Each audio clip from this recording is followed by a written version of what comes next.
Today, a Texas sheriff is investigating Ron DeSantis over the immigrants sent to Martha's Vineyard. Don Lemon gets royally humiliated on his own show, and the White House walks back Biden's statement that the pandemic is over that fast. Yes, that fast. We've got all of that and more coming up, and it all starts right now.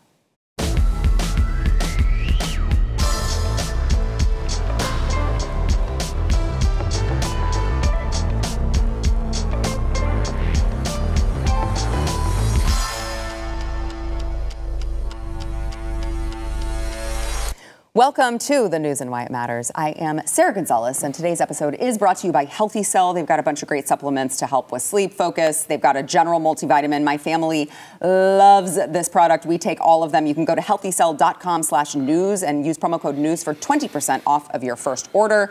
I am joined today by my really good friend. I'm so excited he's back on the program. Grant Stinchfield, host of Stinchfield Uncensored. It's been a really long time, I feel like, since you've been on. It has been a long time, but I don't know, time goes by fast too. Like, I feel like I'm home, so yeah, it's great I know, to see we do you. too. So I'm really glad that you're here again in studio today. Also joined by Taylor Hanson, investigative journalist Taylor Hanson, who is also a great friend, and we've done a lot of work. Yeah, I was going to say, I don't get the great friend intro. I was like, oh, come on. Well, I know you're like, I'm building up like my really great friend. Taylor's like, it's me. And then it wasn't. Right. So, no, good friend also, Taylor Hanson. You got to be over 50 to get the good friend. Fair enough. Fair enough. Yeah, sorry.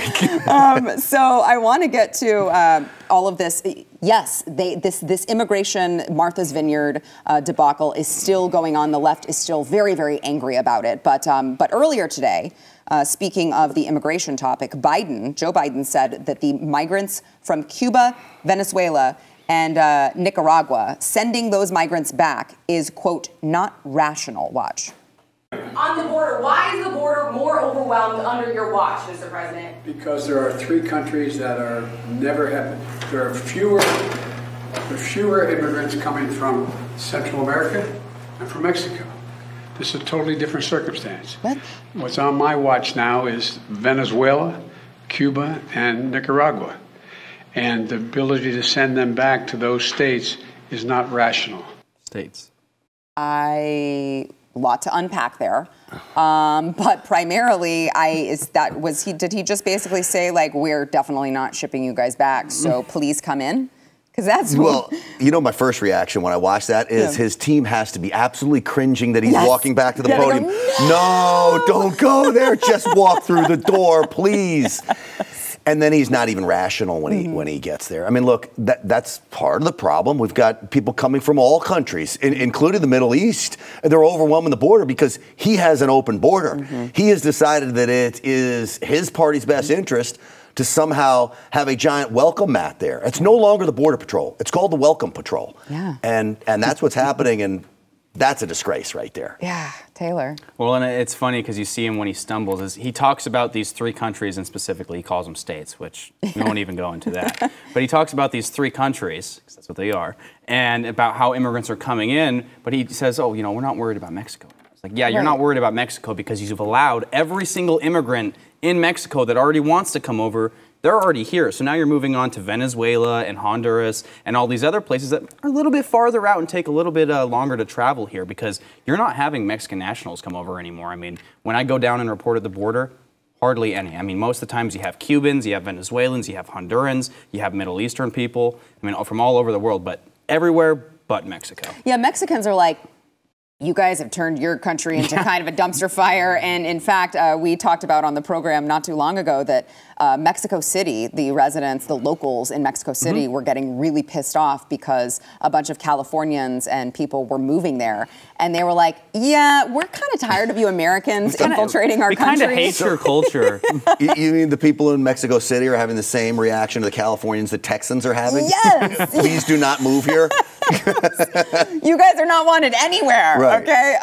Yeah, but it's really interesting to see. But also it's like, okay, well, if bad people are crossing the border, because the border is open, I feel like we're all adult enough to understand that bad people could come from all different places, countries, shapes, sizes. So probably it's a good idea to just enforce the laws. It's a myth. It's a myth. No bad people come over our borders. It's only upstanding citizens that want to come here for a better life. That want a better life. Yeah. Right. So, you know, they've been screaming and yelling about everything going on in Martha's Vineyard for 50 migrants that go to the most beautiful island America has to offer, basically, a free trip there.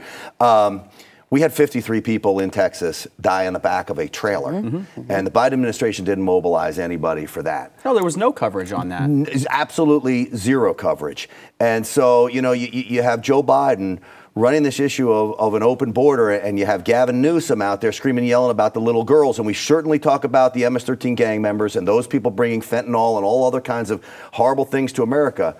But the reason they have to go through the Darien Gap from Venezuela, which is a brutal jungle to go through, little girls are literally raped, sex trafficked, and ultimately killed on their trek through the Darien Gap, is because Joe Biden and the Democrats have decided to say, we're going to keep an open border and incentivize them to come here once they get there. He's mad at DeSantis and Abbott for sending a bus or a plane. They're flying these illegal aliens all over the country. I love that you brought up the trailer incident that happened, because that happened, as you pointed out, in San Antonio, Texas, here in Texas, and it was actually in Bexar County. And yesterday, just in a disgusting display, the Texas Bexar County Sheriff, this is Javier Salazar, actually announced that he was investigating into claims that illegal migrants were allegedly lured into boarding the flights chartered by Ron DeSantis in Florida over to Martha's Vineyard. Let's listen. Our understanding is that a Venezuelan migrant was paid what we would call a bird dog fee to recruit approximately 50 migrants from the area around a migrant resource center on San Pedro here in San Antonio. As we understand it, 48 migrants were lured, I will use the word lured, under false pretenses into staying at a hotel for a couple of days. They were taken by airplane. At a certain point, they were shuttled to an airplane where they were flown to Florida and then eventually flown to Martha's Vineyard, again, under false pretenses is the information that we have, that they were promised work, they were promised the solution to several of their problems. They were taken to Martha's Vineyard from what we can gather for little more than a photo op, video op, and then they were unceremoniously stranded in Martha's Vineyard. I mean, I would say being getting on a chartered flight to, as you pointed out, Grant, a very nice community. Being stranded. Way better than being left to die in the back of an 18-wheeler, being crammed in next to a bunch of people and just die because you get so hot that you just, you know, suffocate to death. Do you think, though, that once they got to Martha's Vineyard, they expected all these liberals to welcome them with open arms and we love immigrants, and then instead they got, what? Brown people? Yes. We do not have brown people on this island. 50? Yeah. My guest cottage with 5 bedrooms, I have no room. Yeah. Oh, the poor brown people, they don't belong here. No. And they welcomed them. They're like, well, we welcomed them for what, 24 hours, and then you gave them like some Fruit Loops and some Pop-Tarts and shipped them back home. It's like the first thing that you expose these immigrants to when they arrive in this beautiful place in America is like the most sugary and processed crap foods that you feed your kids when you're bored and lazy. What do poor brown people eat? I know. Fruit Loops. Yes. Well, and 50 of them. I mean, Obama's the tent that Obama threw that party in, you know, his COVID party last year. I mean, that itself could have homed all 50 of those immigrants. But if I'm going to be stranded somewhere, sure as hell would like to be stranded in Martha's Vineyard. I mean, I could see worse places. I will say there's an upper middle class white kid who's 13 years old who also eats Fruit Loops, much to this man, his father. No, and I mean, so many American kids do, but it's just funny that they're like, oh, you know they're buying the good stuff over at Whole Foods for themselves, but they're like, oh, they're poor. They're fine with just the processed sugary stuff that, you know. What's the jurisdiction of this guy to be? Yeah, well, and he doesn't have one. Yeah, he doesn't have one. That's the thing this was just a media opportunity. Did he put a statement out on when, you know, all those migrants burned to death in the trailer? Did he actually take it as serious as this? Where's that? Where's that investigation? Yeah, exactly. I mean, there's no investigation going on with that, but I mean, God forbid Ron DeSantis flies some immigrants to Martha's Vineyard, a beautiful location. That needs to be investigated. Can I make one more point on this? Please. So I really think it's important that everybody remember that Democrats, including that sheriff from Bexar County, which is San Antonio, do not care about these illegal aliens. They could care less about the health and well-being of this. Yep. All they care about are taking a war to Republicans, to Trump supporters, to President Trump himself. Anything they can do to push their agenda, they're going to do it. They don't care about these people. That's the last thing on their minds, and people need to remember that. It's all about scoring political points. I love that you say that because they're so, when I say great, I mean horrible, at projecting what they feel and what they're doing and their actions on the opposing party. So they constantly, after this happened, were like, you're using humans as political pawns? And it's like, that's what you guys have been doing throughout this entire border crisis, literally using people as political pawns. You're trying to convince them to make a dangerous journey, that they're going to end up raped and possibly killed, and these horrible conditions, and you're trying to encourage that. And I mean, it's just like, who's using who as political pawns? Because it sounds to me like you guys are the ones who did that. Well, and, don't mention the vaccine either, or, them forcing people to take it or you'll lose your jobs for the political, aspects of it. I mean, it's just over and over again. It's okay when the Democrats do it and the establishment does it, but the minute the Republicans want to fight back and, do a, publicity stunt, which I thought this was hilarious. This is exactly what you need to do. I think we should send 50,000, double the population of what Martha's Vineyard is, and let it sort itself out. I came up with a list. I think we need to overwhelm liberal cities with migrants. So I thought Aspen, Colorado would be a great place to send them. Portland, Maine is a beautiful city. I mean, it would be absolutely wonderful to send them there. Maybe Telluride. And then I had Santa Fe, New Mexico, which would be great. There's a lot of art scene there. And maybe even Sedona, Arizona would be great to send them there. I have 5 cities. I love that. Just a wish list. Right. No, look, because I get the whole, this is just a political stunt. It doesn't really help. I understand I think Carrie Lake was the one who came out and said, pushing them further into the country doesn't really help. However, what else can we do at this point? Would I prefer that we put them all, yes, I'll say, you want to bus them somewhere, bus them back over the border. I would much prefer that, as I'm sure that you guys would prefer as well. But what other options do we have at this moment is the problem. You've got Border Patrol who are coming in. Texas National Guard goes and closes a gate, and Border Patrol comes right back up behind them and opens it back up. So what else are we to do right now? Nothing but call out the hypocrisy of the left, because that's ultimately what it did. So I thought that this was a stunt early on when Governor Abbott did it first. I was like, all right, it's kind of a political stunt. They're sending these migrants up. But then what started to unfold was the exposing of limousine liberals, which the not in my backyard thing was on full display. Look, Philadelphia declared a crisis state of emergency. New York City, the same thing. Are you kidding me? Go to Del Rio. Go to Eagle Pass. These are small cities overwhelmed with 10, 20, 30,000. They don't talk about housing. Yeah, well, the amount of people coming through in one day, when I've been down at Eagles Pass reporting the amount, I mean, over 1,000 a day, easily, just in one spot consistently over and over again. If you can just do one day's worth of immigrants in one of these cities, I mean, it just proves the hypocrisy. What you expect that citizens of Texas to take care of these immigrants and to deal with the mass influx, but when you have to deal with it, it's not okay? Did you see the great story, by the way, of Gavin Newsom when he was mayor of San Francisco, that he put homeless on a bus and sent homeless out of his city? No. Yes. What? Yes. Yes. That is so. You can't even make this stuff up. No. It's too great. No. Okay, so one more clip that I want to play as we're talking about, all of these wealthy liberal elitists who just think that, we don't accept those poor brown people here. Let them be someone else's problem. A local Martha's Vineyard resident, this is Joyce Dresser, who spoke to Fox News and said that all of these migrants that were flown in will luck out and get more services down south. Oh, and by the way, they're not dressed for New England. Watch.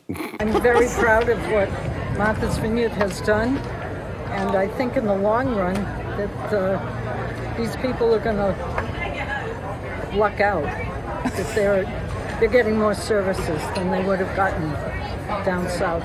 Well, I think they did a lot. Okay. I think they did everything they could. I just wish I had been part of it. Okay. Yeah. All right. So I'm hoping to get some clothes together, and hopefully they can distribute them. Okay. They're not dressed for New England. They don't have LL Bean shoes and a flannel shirt. The fall is coming. They don't have the Columbia zip-up. Well, hey, they gave them Fruit Loops, so they clearly were being treated better than they would be down south, because they got Fruit Loops. I mean, it just and bus to a military base. They are right. They're just memes of themselves, and they lack the self-awareness to they lack the self-awareness to understand it, because they live in a bubble. They don't understand how stupid they sound. I will back them up on this. So they said there's no housing. So I said, well, let me check the Charlotte Inn. It's a beautiful little inn in Martha's Vineyard. And lo and behold, $2,000 a night. There was no availability all the way through December. So it's filled at $2,000 a night. And they're right. There's just no housing on Martha's Vineyard for these poor people who aren't dressed for New England. Well, that is also true, because all of the people who have their houses as just vacation homes, it's an empty house that's sitting there, and there's no more housing. To open the door to let them in. Right. I mean, they couldn't possibly figure out how to utilize those homes that are completely empty and not being used. Probably couldn't even utilize the door locks on these people's homes because of just how advanced they have become. Yeah, golly. It drives me nuts. All right, we gotta take a quick break. First, we want to thank our sponsor, Tommy John. So, look, Tommy John, you guys think that I'm joking sometimes. I know you're like, oh, you're so dramatic. Okay, whatever. But I'm not being dramatic about Tommy John. It is literally the most comfortable thing I have ever put on my body, and they've got something for everyone, men or women, because yes, there are only two genders. They've got men's underwear, they've got loungewear, they've got really comfortable, the white t-shirts that all men have and wear. You can get the softest one if you go to Tommy John's. They've got women's loungewear, bras, underwear for everyone. You got to go there, and they're backed by Tommy John's best pair you'll ever wear, or it's free guarantee. You can go to TommyJohn.com/Y for 20% off of your order. That is 20% off at TommyJohn.com/Y. Don Lemon, good old Don Lemon, asked royal commentator, don't you love these titles? Royal commentator, boy, you are really reaching when your only title, your only claim to relevancy to go on CNN is royal commentator, Hillary Fordwich. He asked her whether she thinks the royal family should pay reparations for colonialism. She said reparations should actually come from, Don, the people who started slavery in Africa. Watch. And then you have those who are asking for reparations for colonialism. Well, I think you're right about reparations in terms of if people want it, though, what they need to do is you always need to go back to the beginning of a supply chain. Where was the beginning of the supply chain? That was in Africa. And when across the entire world, when slavery was taking place, which was the first nation in the world that abolished slavery? The first nation in the world to abolish it. It was started by William Wilberforce, was the British. In Great Britain, they abolished slavery.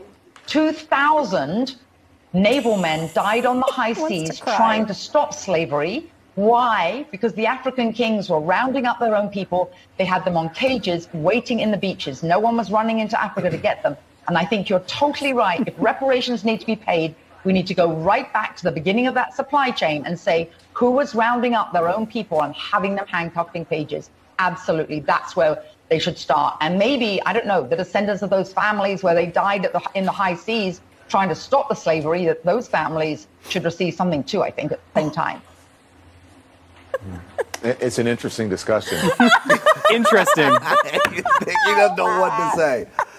Oh, he's such a clown. He wanted to cry That's so the look bad. of someone who no longer has a job. Yeah. Yeah. Womp, womp, womp. Wow. That did not go the way he expected. No, it didn't go the way he expected. He was totally shocked by it. Let's go back to Africa. They're the ones that caused the whole problem. I mean, the interesting thing with this whole royal family thing, it's been fascinating for me to watch, because I watch liberals destroy the royal family, and then I watch conservatives come to the rescue of the royal family. It's a monarchy, for crying out loud. They're living off the people for no good reason other than their pomp and circumstance of it all. Like, are conservatives just defending the monarchy because the liberals are besmirching the monarchy? I think so. That's a great question. It's a monarchy. Yeah. And by the way, I want you, I don't mean to interrupt you, but I would just like to point out, this is the first time that we've covered any of what's going on over there, because I'm just like, so I don't care. We've fought a revolution, and like, I don't cool. Sorry that your family member died. I don't get the idolatry. I hosted Sebastian Gorka's radio show yesterday. Yeah. And I did not talk about it once. And it's all you could watch on the news, and I didn't even mention it. Yeah, I'm like, it's not worth talking I about. thought, you know, this is like the one thing the left and the right were in agreement on is like monarchy bad. Yeah, right? yes, Like, screw those people. I guess not, because now it's just the virtue signaling, like, oh, you know, the left is going to say this. That means we got to, you know, uphold the opposite position. I really do think that's what's going on right now, because no one cares about a queen. Yeah. No one cares about it. Yeah, I don't. Yeah. Well, I mean, Don Lemon cares about it to the extent that he can try to promote reparations. Yeah. So that did not go how he planned it. Last I checked, I don't want to check with you guys because I've been asking this question a lot and I haven't found anybody yet. Do you know anybody, or either of you, have you ever known anyone who was a slave? No. No? Do you know anyone who owned a slave? No. I They're can't long find gone. anyone. Well, I know They're people long gone. that were a slave in the aspect of being human trafficked, and they yes. never received reparations. Right. So. Yeah. No, that's a great point, Grant. Yeah. I never owned a slave. Right. I never was a slave. Right. I don't know anybody who was. Who were we paying a reparation? Who were we taking it from? Right. Wasn't our fault. Right. Last I exactly. checked. Yeah. So I want to switch gears here for a second and talk about January 6th. Jim Jordan said a whistleblower has come forward detailing how the FBI is manipulating cases related to the January 6th Capitol riot to create the illusion that domestic violent extremism is a widespread problem in the United States. He said to FBI Director Chris Wray that the manipulative case file practice was being conducted by the Washington field office, which was instructing local FBI offices to open up cases on their books that were in fact simply just related to the Capitol breach. And maybe there's, I don't know, some other crimes going on in the country that the FBI could like shift their focus on rather than demonizing half of the country. Here's a little clip of that. The way I view it in my mind is, Tucker, they're juicing the numbers and they're cooking the books. And they are so focused on this, they're willing to pull agents from child trafficking cases to foster this narrative that you talked about, that Joe Biden in front of Independence Hall with the red background, clenched fist, talking about half the country being extremists. So remember, we've had previous whistleblowers who came to us and said that they were being pressured to label cases as domestic violent extremism. This whistleblower came forward and talked to us about how they're cooking the books, making the numbers seem that there are cases all over the country, when in fact they're all related to January 6th. And now what's happened today, we learned that this newest whistleblower has been suspended from his job. So there's retaliation going against this guy for coming forward and telling us what's going on. Taylor, hit a little close to home for you? Just a little bit, just a little. Thank you, Sarah. No, this whole J6 thing, I mean, we've known it's absolute, crap or shite from the start. We won't use a swear jar yet. Well, you could have just kept it at crap. Yeah, might as well just. But no, as he said it, I had to up the ante just a little bit, but not too much. But as this report comes out like after barely a week of where we found out that there was more people being employed to look for white supremacists by the FBI than actual white supremacists that they could find. And it makes me wonder, it's like, oh, maybe this is why, my girlfriend is being punished, is because they're trying to juice the numbers. She wasn't there on January 6th. She's never been political, but she legally cannot own a firearm, and she's never been charged with anything. Nothing has ever happened. No violent charges, no misdemeanors, nothing. But now all of a sudden, me and her both aren't, legally able to buy a firearm. So it's really interesting that this is all happening right around the time that, this whistleblowing is happening and more information is coming out. It's frustrating, Grant, because I hear Jim Jordan, they go on Fox News and they say, we have whistleblowers that have come forward and the FBI is doing this and they're manipulating and they're accusing people of domestic terrorism when there's no proof. And it's like, what are you going to do about it other than going to Fox News for your hit? Well, so in many respects, Republicans' hands are tied because they don't have control of these committees, right, in Washington. But Jim Jordan's one of the good guys who's really doing what you do is you go on Tucker Carlson and you tell the world this is happening. I would go even further and I say, what are you doing, FBI agents? Because every single FBI agent that remains silent is culpable in the weaponization of that agency. I know we all have mouths to feed. I know we all have families and we all have careers.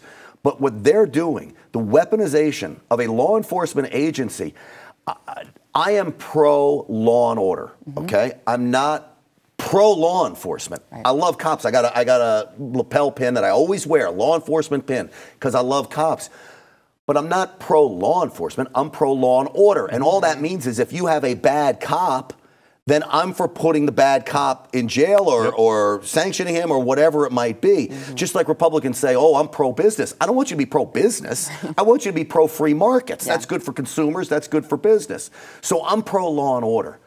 FBI agents ought to be pro-law and order as well. And the longer they stay silent, the longer I become angrier and angrier with that agency as culpable in the destruction of America. This is a regime we face right now. This is not an administration. It's a regime that is using agents of the state to persecute people like you and your girlfriend. And I'll tell you, if it's true that because you simply reported on January 6th that somehow you're on a list, you can't get a firearm, that is not legally purchase a firearm. You are allowed to purchase a firearm, and I'll set you up with some lawyers that will help you get that firearm you deserve to have. Yeah, well, they're trying to radicalize people. You know, they say we have all these terrorists in this country, and then they'll push and push and push one individual or certain individuals that, you know, might be prone to actually acting out or have a lot on the table. You know, they're putting their life on the line to get the truth out until the point of where they get radicalized and then they snap and they say, oh, look, there's that terrorist we've been talking about. Just we've like been warning you. The FBI agents that were involved in the kidnapping plot of Gretchen Whitmer. It's like, the thing is the FBI is at this point is they are a criminal organization. They are quite literally perpetrating the terrorism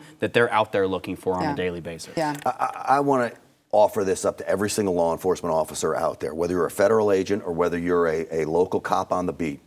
I ask you, what are you going to do when you are given the unconstitutional order to either arrest an American citizen, to break up a protest where they have a lawful right to be there, to go investigate a conservative because you don't like conservatives? When you get that order, you better figure out right now what you're going to do, because you will get that order. What we face in America today is not far from what we saw in Canada. So if you're a cop, have a plan. Because if you don't have a plan, you're going to be stuck wondering, what the heck should I do in this situation?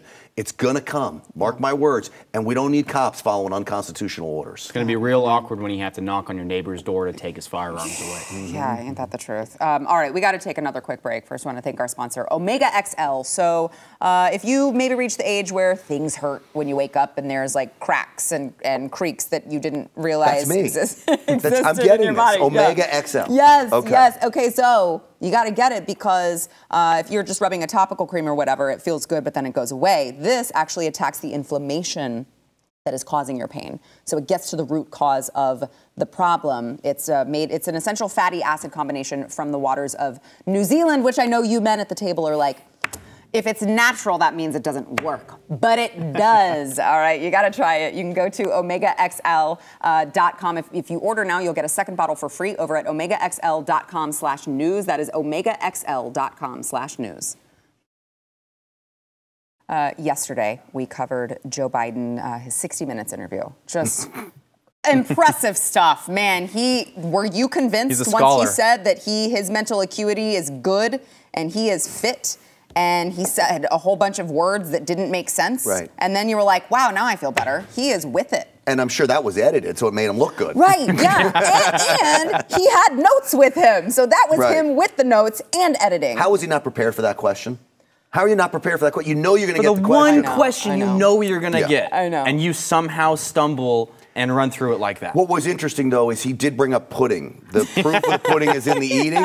So, you know, at the White House Home for the Elderly, they have pudding after lunch every day. And I understand he's a very big fan of pudding. And he gets angry if he doesn't get his chocolate pudding. I actually believe all of this is true. So we covered Biden's interview. And in it, I'm sure you recall, that he declared the pandemic was over. He said that, no, the pandemic's over. Now, do you see anyone wearing masks? Do you see any, we're over here at a car show. Do you see everything is back to normal? COVID is still a thing, but we're back to normal. Well, it didn't take long for the White House to walk back those comments. The White House told CNN that the president's comments do not mark a change in policy towards the administration's handling of the virus, and there are no plans to lift the public health emergency, which has been in place, of course, since January of 2020 and is currently extended through October 13th. So it was interesting whenever he said this, because I about lost my damn mind, because I'm thinking, how many things have you guys just done in the past month that you completely overstepped your bounds, but you claimed that it was because of the pandemic. It was because of this emergency. It was because of this emergency that we're seeking student loan forgiveness, and you're overstepping your power there and not going through Congress. It's because of an emergency that you get emergency use authorization of a booster shot that has been tested in 8 mice and no humans. It's all because of this big, huge emergency, and then you have Joe Biden just like, yeah, no, that thing is over. So I guess it shouldn't come as a shock to me that the White House had to quickly walk back his comments, because this emergency is how they are able to abuse their power so badly. Of course. And you brought up student loans. I mean, he just blew his argument to wipe out student loans out of the water.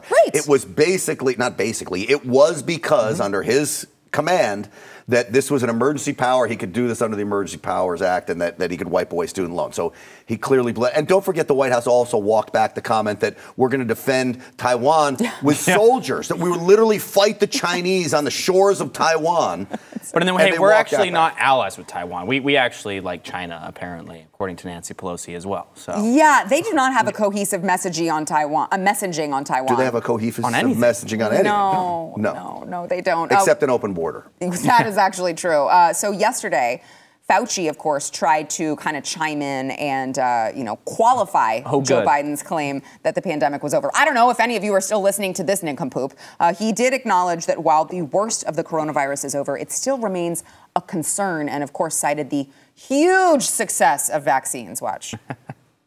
The one thing that does stand out as a really unprecedented success story is how science has added to our capability in a very, very big way to address this outbreak. And even though it's been terrible from the standpoint of the toll of human suffering and death, both in the United States and globally, it clearly would have been much, much worse. We still must be aware of how unusual this virus is and continues to be when it's man-made. In its ability to evolve into new variants which defy the standard public health mechanisms of addressing an outbreak. I think I can actually viscerally feel my blood boil every time I watch him speak. The way he talks so, the spacing between his words, I've seen it before. It's what lawyers do when they know that they can't say certain things that are going to get them in trouble. They have to have the language just right, and that's exactly what he's doing. He's just pausing.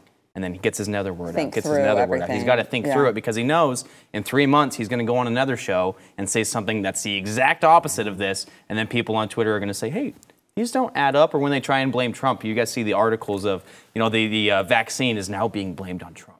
Right. Because it's having some adverse effects. So now, hey, it wasn't us. It was Trump that pushed this out. Which, to be fair, he did push Operation Warp Speed, which was it was a big. I had a big problem with it at the time. But obviously, remember, we see how it played out. He was trusting people he shouldn't have trusted. Correct. And if President Trump has had one problem, it's been people he can trust and surrounding himself with people he can trust. He doesn't talk about the vaccine anymore. If you've watched, he doesn't talk about his great success. He realizes this thing has been an absolute disaster. And I watch Fauci there talk about science. He is on this program. I've heard you talk about ivermectin. I talked about ivermectin on everywhere I went.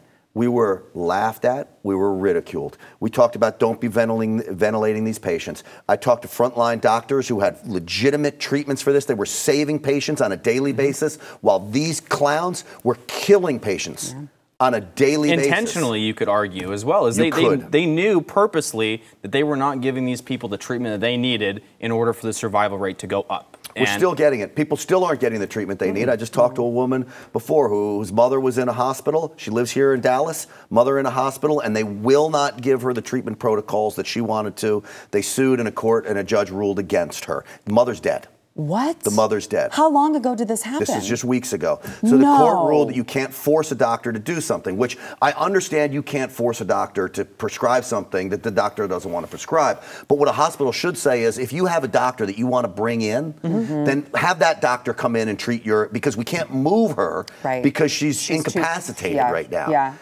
This lady died.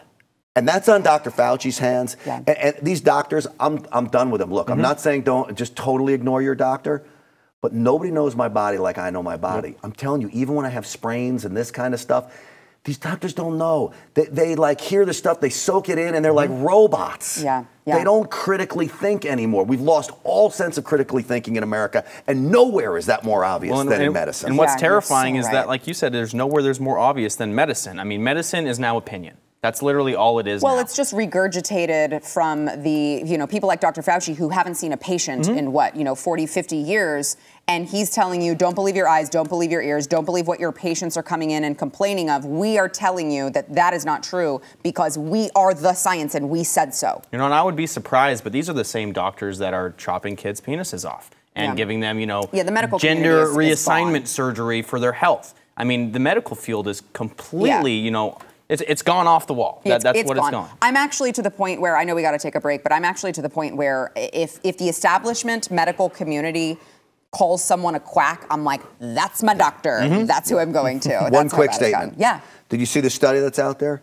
That conspiracy theorists, those that believe it, are now much less likely to have myocarditis. It's weird. It's so weird. It's so crazy. That's how science works. What can you do, right? We got to take a quick break. First, we want to thank our sponsor, Sweatblock. So Sweatblock is there for those of you who are just like a little too sweaty and you get the embarrassing underarm, just giant wet marks. Don't let that happen to you. I know you go out on a date or you go, you're going out with your friends and you're like, going like this the whole night, right? You're at a concert and you're like, I can't clap because I'm embarrassed. Don't do that. You got to try Sweatblock. They've got wipes that you apply at night, and they will protect you from that sweat for up to 7 days. I know this because my husband, love you, babe. I know you're in the control room, but he does have some. Yeah, calling him out. He's sweaty, but he's not anymore since he started using Sweatblock. It really works, and we're in Texas, so that is a really, really good case study here. You can also try the deodorant stick.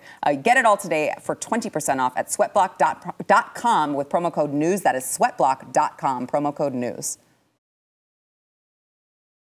The World Professional Association for Transgender Health recently released new guidelines for children in their new standards of care, which removed the minimum age recommendations for minors to receive medical interventions that would permanently alter the body. Here is a little segment of a new live-streamed session from their annual conference where they revealed that they made this change so that doctors wouldn't face malpractice lawsuits. Watch.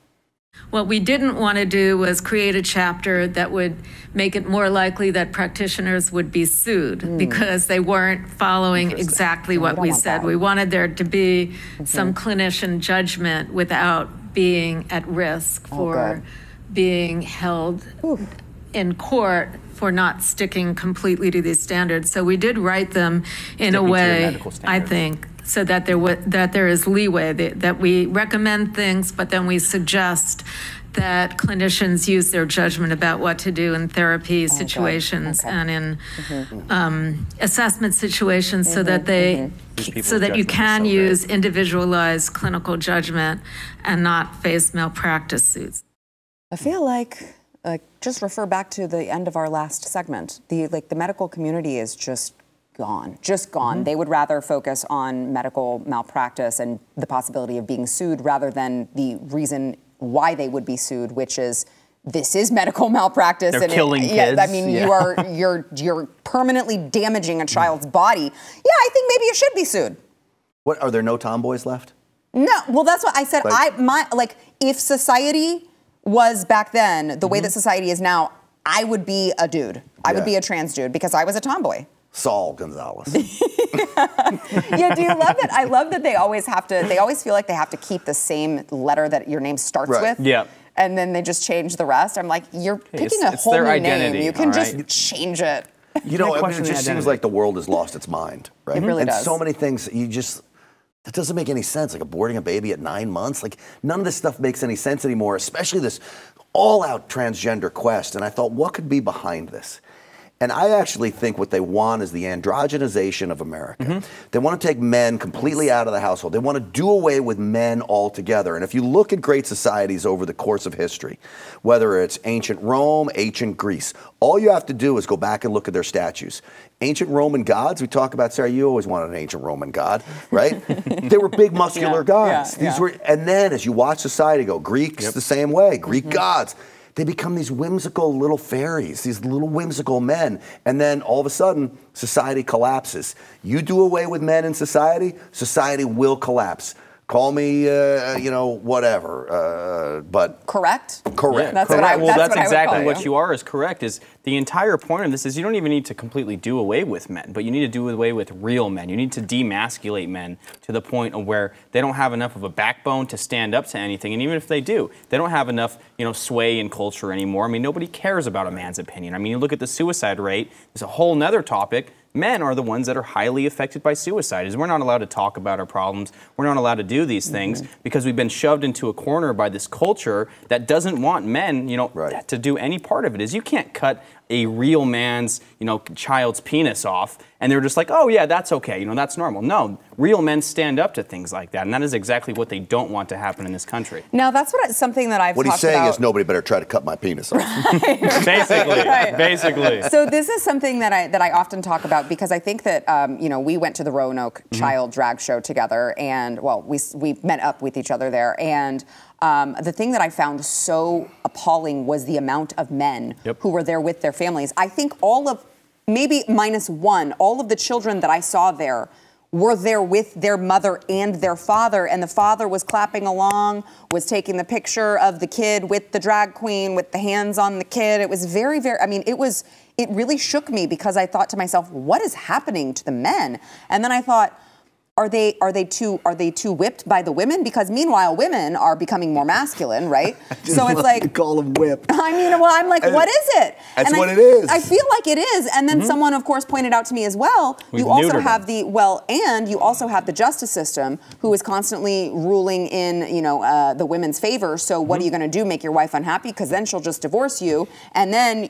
she'll just take your kid to, you know, go get puberty blockers or whatever. And I'm just like, God, how do we get ourselves out of this? It feels like everything is stacked against us.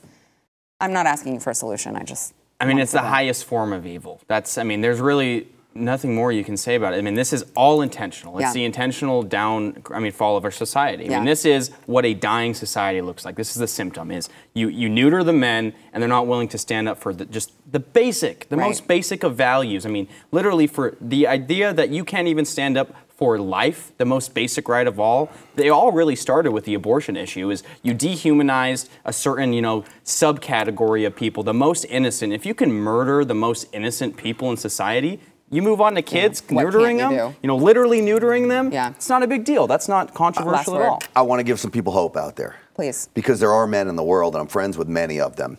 And we call them Stinchfield's Army that used to watch my Newsmax show. They're still out there. I promise you, the amount of American men that will not stand for this and will not let our country fall are out there.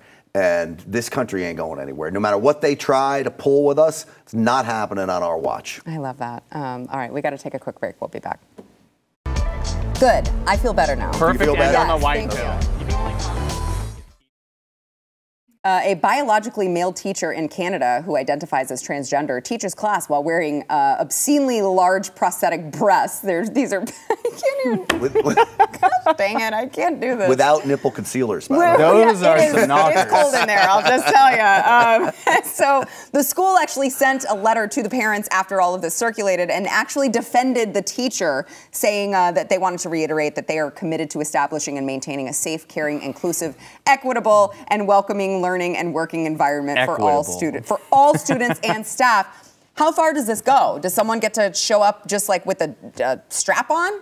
Like, I mean, at this point, what? I don't think there are any limits to this. I mean, you got the school coming out to defend this, but it was obviously a student who took that video because they were uncomfortable or thought it was funny. But they're like, yeah, we stand by you, even though he's the one that took the video and was like, yo, my teacher's crazy. Look at the hoo-haws on this thing. Yeah, I have to wonder if sometimes you're like, wait, are you just trolling? Is this like a conservative undercover trying to prove a point? Wouldn't that be funny? Yeah. I'm not often left speechless, but I'm left speechless after looking at that picture.